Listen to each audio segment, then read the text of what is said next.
She thought it was just another ordinary.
That most people never even noticed. Her mornings began before the sun rose. Hands already sore from scrubbing floors, her back aching before the day even started. She didn't complain. She couldn't. Survival doesn't leave room for complaints. Every dollar she earned was stretched thin, not for herself, but for her family. The children she was raising alone. The bills that never seemed to stop. The constant fear of what might happen if she fell behind. Day after day, she moved like a shadow in someone else's world. She saw the luxury, the wealth, the easy laughter of people who never had to count their pennies. And yet she kept her head down, hiding the storms that raged inside her. To them, she was invisible. Just another face in the background. But what no one realized was that behind her silence lived a story of sacrifice, heartbreak, and dreams she never dared to voice. And soon, her quiet existence would collide with something extraordinary. Because one day, a billionaire, restless, powerful, and searching for answers, would decide to play a game. 4 women. 4 black credit cards with no limit. A simple challenge. Spend them however you choose. For most, it was a golden ticket to escape their ordinary lives. But for her, it would become a test far greater than money.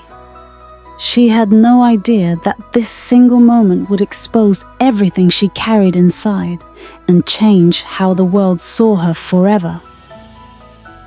When the billionaire handed out the 4 cards, the room buzzed with excitement. 3 of the women nearly trembled with joy, their eyes wide as if they had just been handed the keys to another world. They laughed, clutched their cards tightly, and whispered about the endless things they would buy. For them, it was a chance to taste the life they had always envied from a distance. Designer handbags, sparkling jewelry, endless luxury.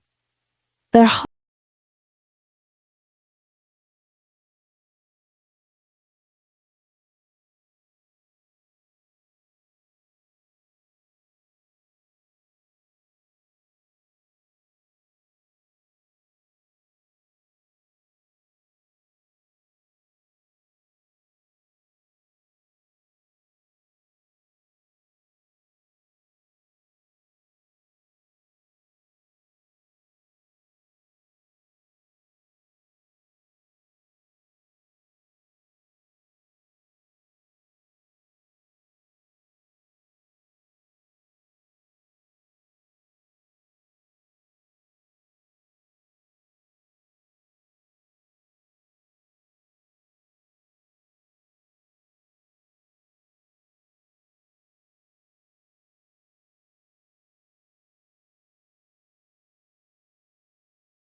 She was an outsider, just a maid, with a card she surely didn't deserve.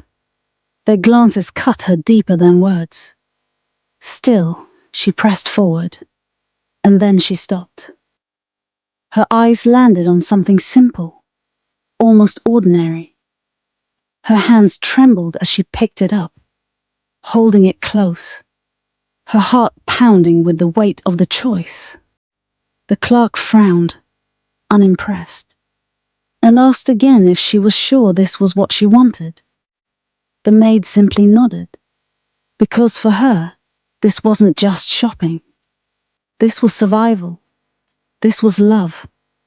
This was sacrifice.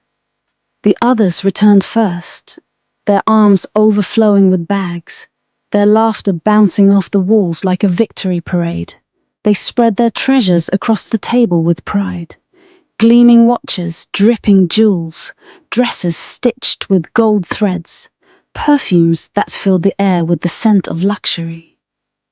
Each woman spoke loudly, their voices competing for attention, eager to explain why their choices were proof of their worth.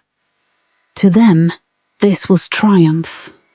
To them, this was proof they belonged in the world of the rich. The billionaire leaned back, his sharp eyes scanning each pile. He listened, nodded, and even smiled. Their extravagance didn't surprise him. In fact, he had expected it. Greed was predictable. Desire was easy to read. But then the room quieted when the maid stepped forward. She carried no bags that jingled, no clothes that glittered, no treasures that demanded attention. In her hands was a single plain package. She pressed it close against her chest, as though protecting it from the world.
And even before they entered the room, their voices carried, sharp and triumphant.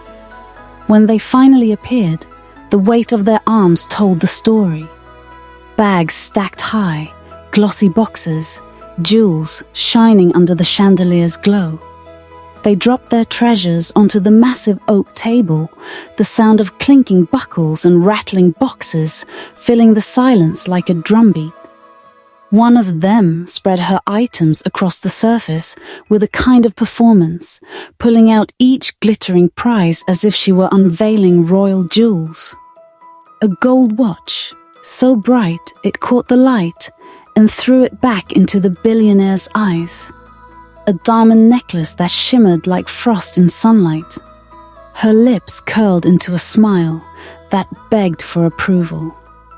She turned her wrist, letting the gems sparkle, her voice rising as she explained how only the finest, the most exclusive, the most unattainable pieces were worthy of her. The second woman, not to be outdone, swept her hands through a pile of shopping bags that bore the names of the world's most expensive designers.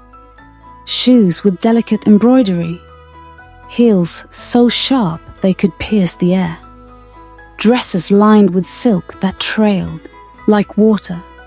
She described the way the clerks treated her with reverence once she flashed the card, how they bowed and hurried to please her, how every door opened as if she were royalty. Her laugh rang high and hard, echoing off the walls, each sound a weapon to cut through the quiet presence of the maid who stood in the corner. The third woman had gone for perfumes, gowns, and rare accessories. She sprayed a mist into the air, a scent so heavy it lingered in the lungs of everyone nearby. She tossed a gown across the chair, its fabric flowing like fire. And then she placed a pair of jewel-studded earrings on the table, each stone carved to perfection.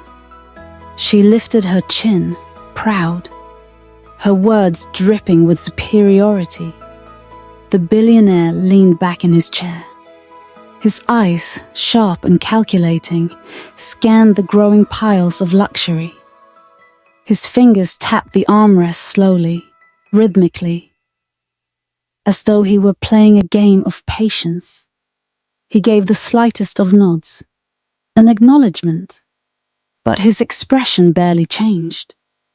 This, after all, was what he had expected. Wealth breeds desire. Desire breeds greed. It was a predictable pattern, and in that predictability, he found no surprise. But then, the room shifted. The air itself seemed to grow heavier when the maid finally stepped forward. Unlike the others, she carried nothing that glittered, nothing that overflowed from her hands, nothing that turned heads on its own. Her footsteps were soft, almost hesitant, and pressed against her chest was a single, plain package. It was so small it looked almost laughable next to the mountains of gold, silk, and diamonds that sprawled across the table. No flashy logos, no velvet bags, no ribbons tied by store attendants. Just a single package, clutched so tightly her knuckles had turned white. The laughter came quickly. The first woman covered her mouth with manicured fingers, but her eyes glittered with amusement. The second openly smirked, tilting her head as if studying a child who had made a foolish mistake. The third chuckled loud enough for the sound to fill the space, her perfume-heavy presence wrapping around the insult like a second skin. "That's it?" one whispered, not even bothering to hide the disdain in her voice. Another leaned to the side, speaking to no one in particular. "Imagine wasting a black card on that." The room rippled with quiet chuckles and shaking heads. Even the staff at the edges of the room, trained to keep their faces unreadable, faltered.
quiet.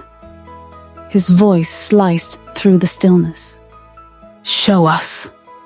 The words weren't loud, but they carried a sharpness that made the air feel colder. Everyone turned, eyes locked on the maid, waiting.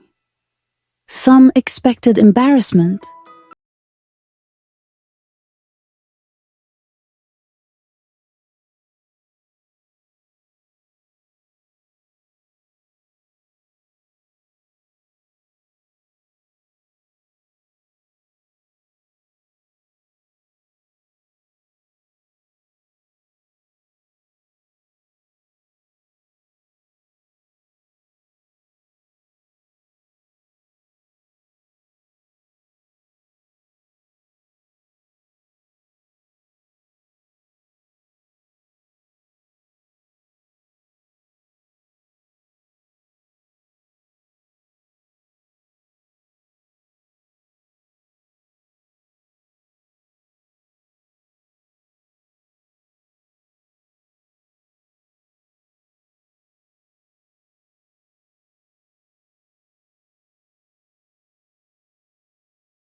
She had chased something far different.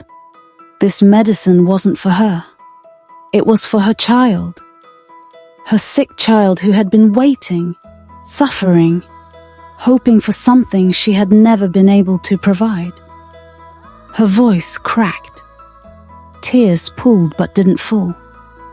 She stood there, fragile yet unbroken, holding in her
with this one choice, with this one card, she had bought not luxury, but hope. Her words were like a blade cutting through the silence. The stuff at the edges of the room shifted uneasily, their eyes glassy. Even the billionaire's chest rose and fell more heavily, his jaw tightening.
He stepped toward the maid, each footfall echoing in the cavernous room.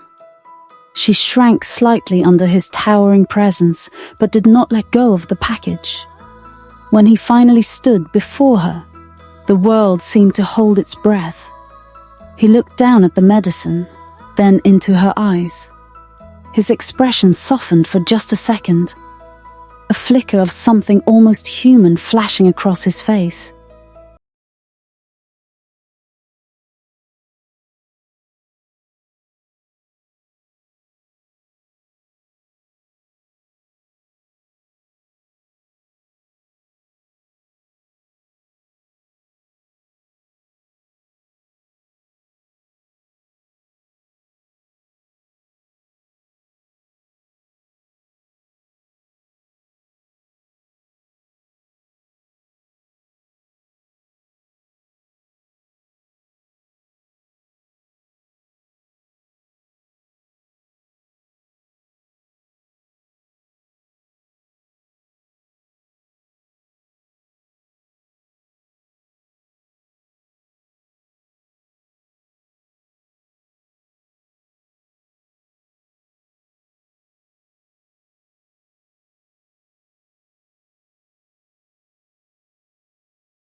She had uncovered something deeper than she could have imagined.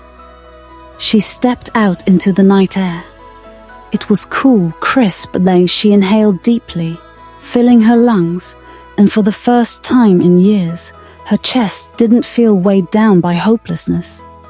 She flagged down a cab with a trembling hand, climbed inside, and pressed the medicine close to her chest as though it might vanish if she let it go. At home, the tiny apartment felt smaller than ever, but it also felt like the center of the world.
buried long ago.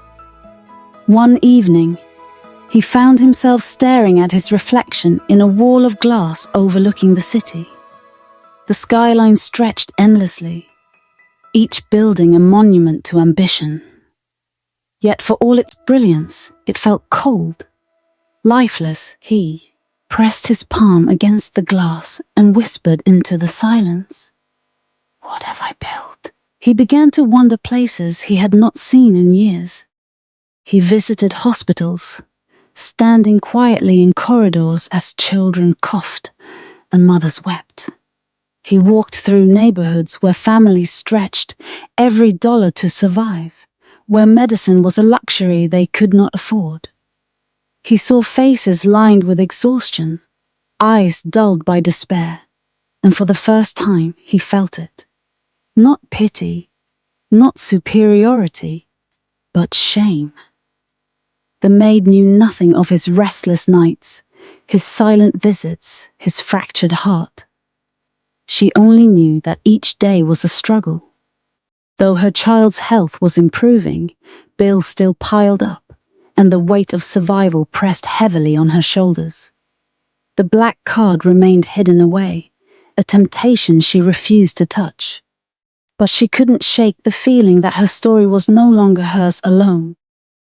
And she was right. A journalist tracked her down. He didn't knock on her door, not yet. But he spoke to neighbors, asked questions, pieced together fragments of her life. Soon, headlines appeared. Who is the maid who shook the billionaire? Speculation spread like wildfire. Some painted her as a saint, others as a pawn in the billionaire's game. But everyone wanted to know her name, her face, her truth. The pressure built until it reached the mansion again. The billionaire sat at the head of another table, this one filled not with jewels, but with advisors. They urged him to control the story, to seize it before it slipped away. Some suggested he discredit the maid. Others said to turn her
but no one dared interrupt. The billionaire stood beside her, his face solemn. "She's right," he said. "I thought wealth was power. I thought greed was strength. But in her hands, with one card, she showed me everything I had forgotten. Wealth without compassion is nothing. Power without purpose is hollow. And tonight, I vow that my fortune will no longer..."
But she carried herself differently now. Her shoulders straighter, her head higher.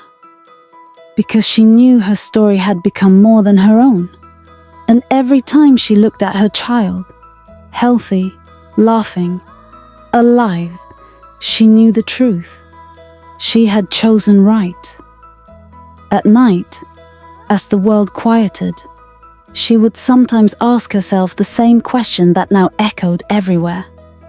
The question that haunted boardrooms, echoed in classrooms, stirred in the hearts of millions. What would you choose? Gold or life?